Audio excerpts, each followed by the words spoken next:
Hey everyone, it's David H Medium here, and thank you so much for stopping by my channel today. If you haven't liked and subscribed to the channel yet already, please do so now. You know where to click. So every time I upload a new video, you guys get notified and you're then able to follow my video series on all things psychic and spiritual. So grab your cup of tea or cup of coffee, head over with me now to the Morning Lounge, which is part of the Spirit Lounge video series with myself, David H, and I will see you there.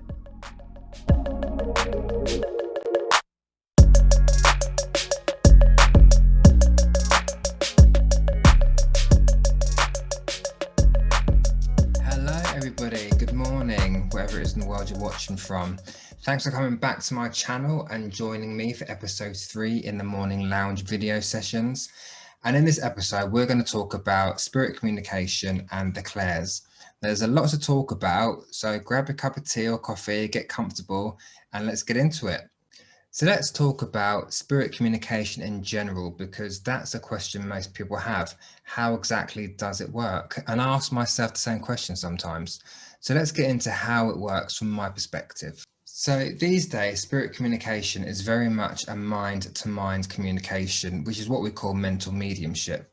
And it's where we receive information within our minds. We see things subjectively. There are some mediums which will sometimes see things objectively, which is with the physical eyes. But when you hear a medium or a psychic say, I get visions, or I see this, or I see that, it generally means they are seeing it within the third eye. So they're seeing these visions and images within the mind.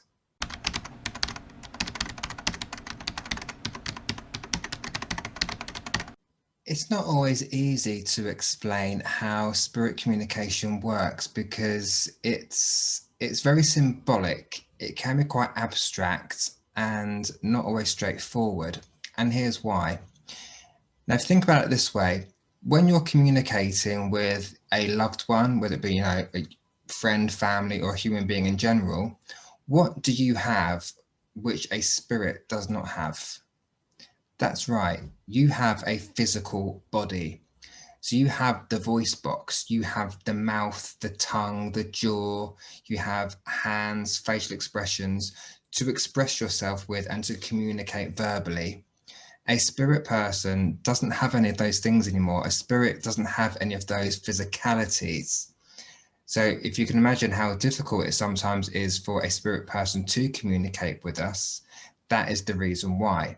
And that's why they will communicate with us symbolically through the mind, which is what I said earlier on about being mind-to-mind communication.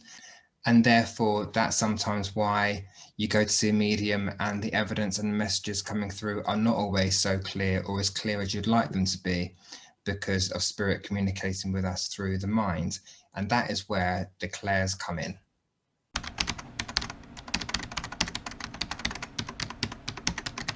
Now you may be thinking, who's Claire? Well, Claire's not a person. The clairs is a term that we use when we're referring to the clairsenses, which you could also term as our sixth sense.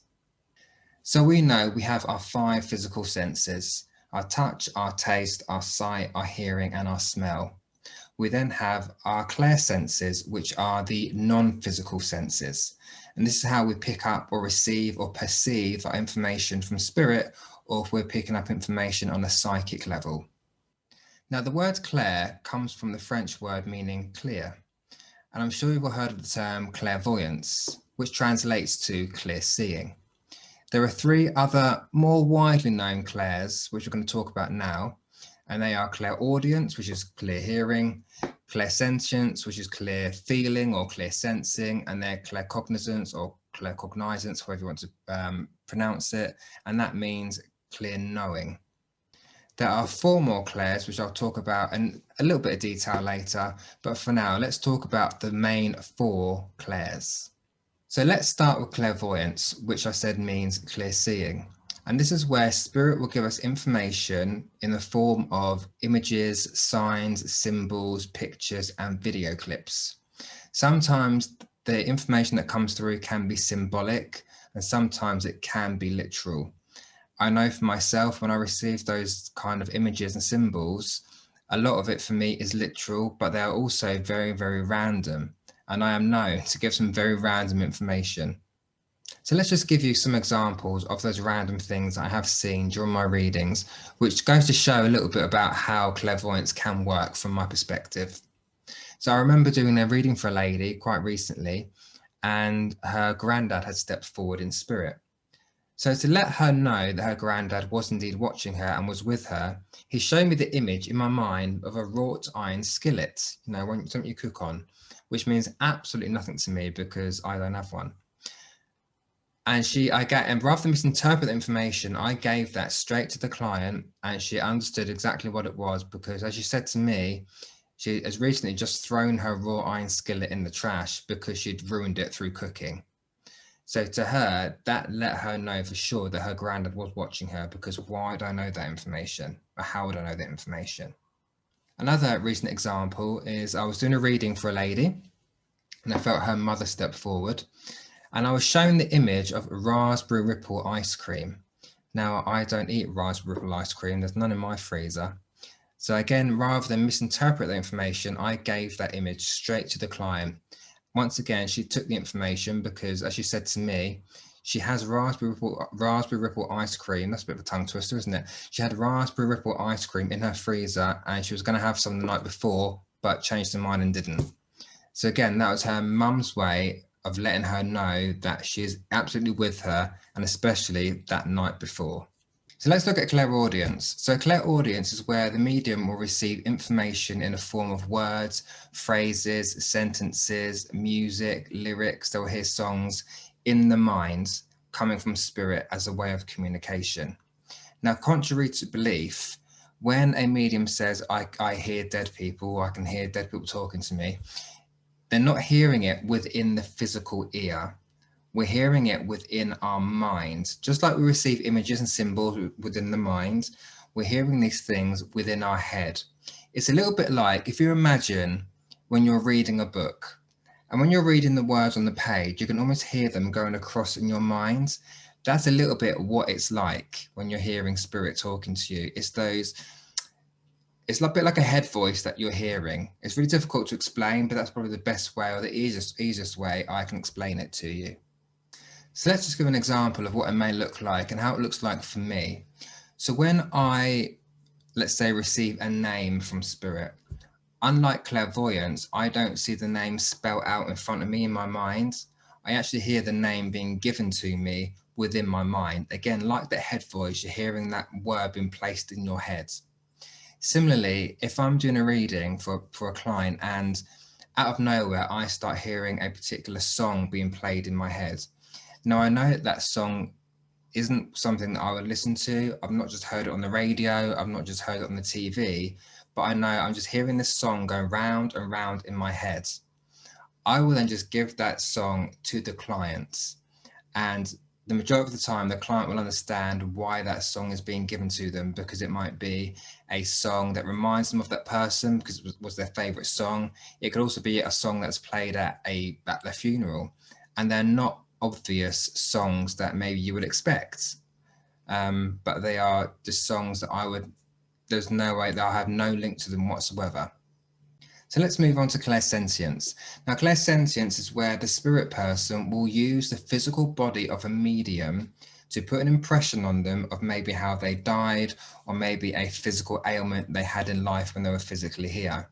And it's not to harm the medium, it's just to validate that it is that particular person the medium is connecting with. So when the medium gives that evidence or that information to the client, they have no doubt that it is their loved one that they're connecting to. So let's give some examples, some personal examples of what I've experienced when I've had that happen to me. So I could be sat there and I'm having a reading with a client, and all of a sudden I feel a physical pain in my chest.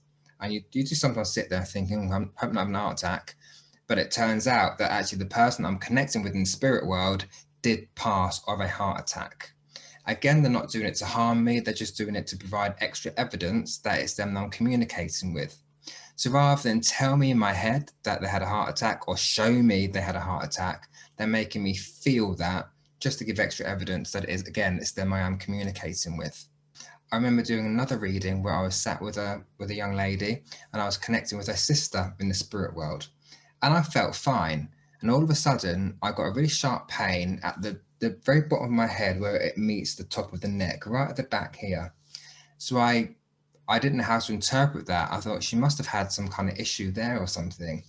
I gave the information to the girl I was reading for, who then confirmed and validated that her sister actually passed some complications during an operation on the on the brainstem. So right where I had the pain, that's how the young lady in the spirit world actually passed. So I know some of that sounds quite mad, but again, when spirit do that to our body, they're not doing it to harm us. It's just another way of communication, because once again, they don't have the physicalities that we have as humans to communicate with each other. So they're using other ways to get their message, their evidence, and basically their point across that it's them that we are communicating with. So let's look at the fourth main clairsense, and this is claircognizance or claircognizance, however you want to pronounce that. Now, this is where it's like information is just dropped down or downloaded into the mind of the medium and psychic. And most psychics will use claircognizance or clairvoyance to receive their information. It's where we get information given to us. We don't know the how or the why, but we just know it's came into our mind and we just know those things to be true. Let me give you a personal example. So when I'm working on a missing persons case, for example, at that particular point, I don't know if the person is missing or actually passed the world of spirit. So instead, I'm working psychically on that particular case. And as I'm tuned into the case, thinking about the case, I will have bits and pieces drop down into my mind relating to the person that's missing or to the surrounding situation itself. Now, at that moment, I don't know anything about the case. All I know is that person's gone missing, but I don't research or look into the case because that would defeat the purpose of investigating it, right? So I will get those bits and pieces, that information just dropped into my mind to do with that case. And when the case is either solved or you go to research it after you've got all that psychic evidence, you find that what you've got dropped into your mind actually is correct and it does relate to that case or to that particular person that's missing. So they are the four more well-known clairsenses. And every medium is different. Every medium will receive the information in a different way. And like myself, I use all of my clairsenses, where you have some mediums that advertise themselves as a clairvoyant medium, which is basically telling you they received the information through visions. You have the late, great Doris Stokes, who was a clairaudient medium because she didn't necessarily see them, but she heard them talking to her. But whoever we are, we all use them in different ways, and the information comes through in the way in which our body is able to pick up and translate that information coming from spirit world. As I say, I use all my senses. I don't particularly use one more than the other, but they work kind of in tandem with each other. So let me just give you a quick personal example of what it may look like when you use all of the senses together. So I was on a Facebook Live broadcast, and so I can't see anyone. They can only see me. I can't see them. And I was sat, and all of a sudden, I heard the name Jasper given to me. So that's my clairaudience there. I heard Jasper. I didn't see anyone step forward, but I heard Jasper, and it was being placed on the left side of my head. Now, when that happens, I know it's a male because all the information from the male spirit side comes through on my left, where the female information comes through on my right. So if it's a female spirit, they come in on my right. But I heard this on my left. But I had a feeling, this is my clairsentience here, I had a feeling it wasn't a human I was talking about. I had a feeling it was a dog in spirit that I was connecting to. All of a sudden, I then saw this dog running around like a mad dog up in the spirit world.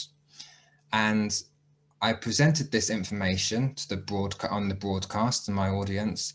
And there's one lady which popped up and said, yes, my dog, who was a male, was called Jasper. And as she was commenting, because again, I can't see her, she was commenting on the page, my clairvoyance then kicked in again, and I started seeing carrots. So I'm thinking, why on earth is this dog showing me carrots? He must have liked carrots or something. I don't know. I'm seeing carrots. So I said, this dog who's running around like a mad dog called Jasper is showing me carrots. Would you understand why this dog is showing me carrots?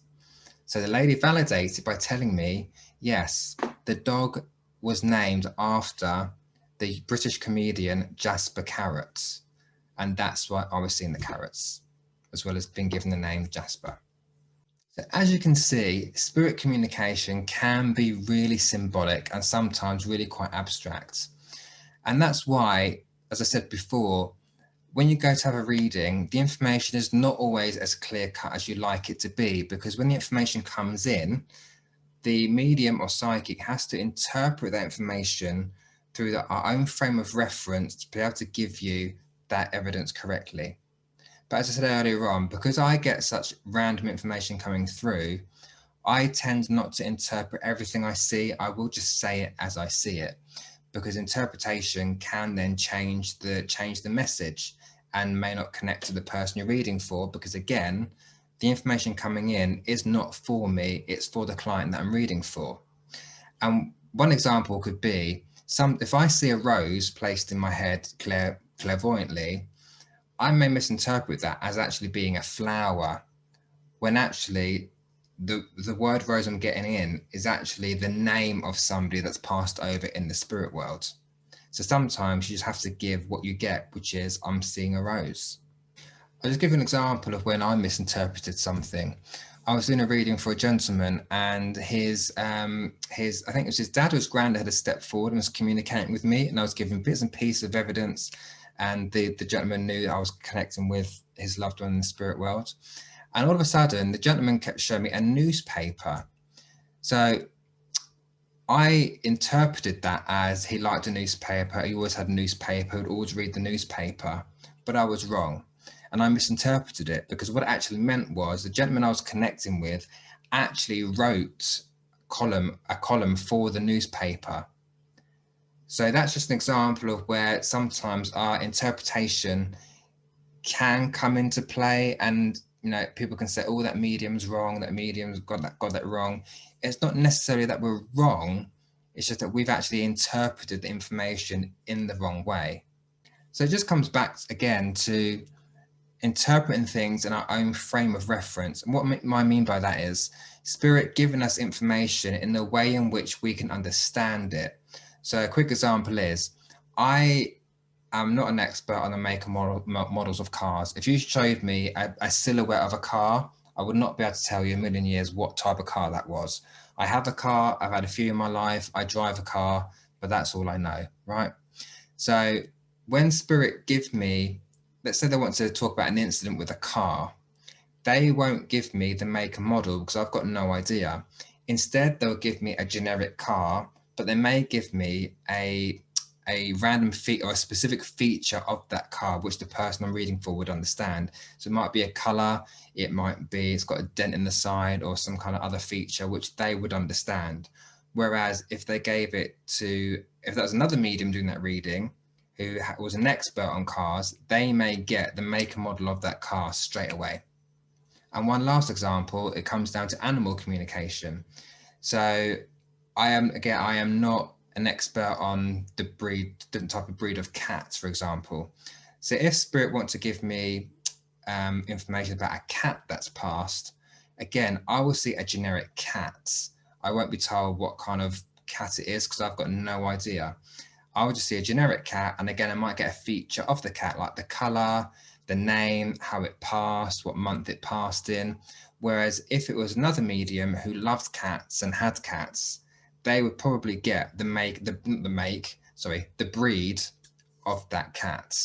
So again, you can see how spirit communication differs for everybody, and it comes through very symbolically, and each medium would understand different things in different ways. So yes, it's not always going to be crystal clear or as easy as you might think. It takes a lot of work. So lastly, we've already mentioned the main 4 clairs, and I did mention there are some other clairs as well, which are less well known, but I'll just touch them now quickly. There is clairgustance, which is clear tasting. There's clairalliance, which is clear smelling. There's clairtangency, which is clear touch. And there's clairempathy, which is empathy. But that's usually related to clairsentience, because you're talking about picking up on people's feelings and emotions. And some of you will have used all those clairs before without even realizing it. And I know that some of you watching this will have experienced a time where you've been at home by yourself and you've just had this smell of perfume waft under your nose, which is not yours, but actually it's the perfume your mother used to wear who's now in spirit. That is you using one of your clear senses. You don't have to be a medium or a psychic to use your senses. We all have them. It's just about being tuned into them or not. So we all have the ability to open up and to use those senses to receive those signs and symbols and that communication from spirit. And we're going to talk about signs and symbols in the next episode. Well, there's a lot of information there, so I'm going to leave you with that to digest it, to think about it. And I hope you found this episode interesting. I hope it's opened your mind or made you think about certain things, and maybe it's made you thought about, oh, I've experienced that before, letting you know that it's not your imagination, that we all have these clear senses, which we all can use and open up if we choose to. So I'm going to leave it there. And I want to thank you for joining me in the Morning Lounge for episode 3, where we talked about communication and the clairs. So once again, please do like and subscribe to the channel so every time I upload a new video, you get notified straight away. So once again, thank you very much, and I hope to see you in episode 4.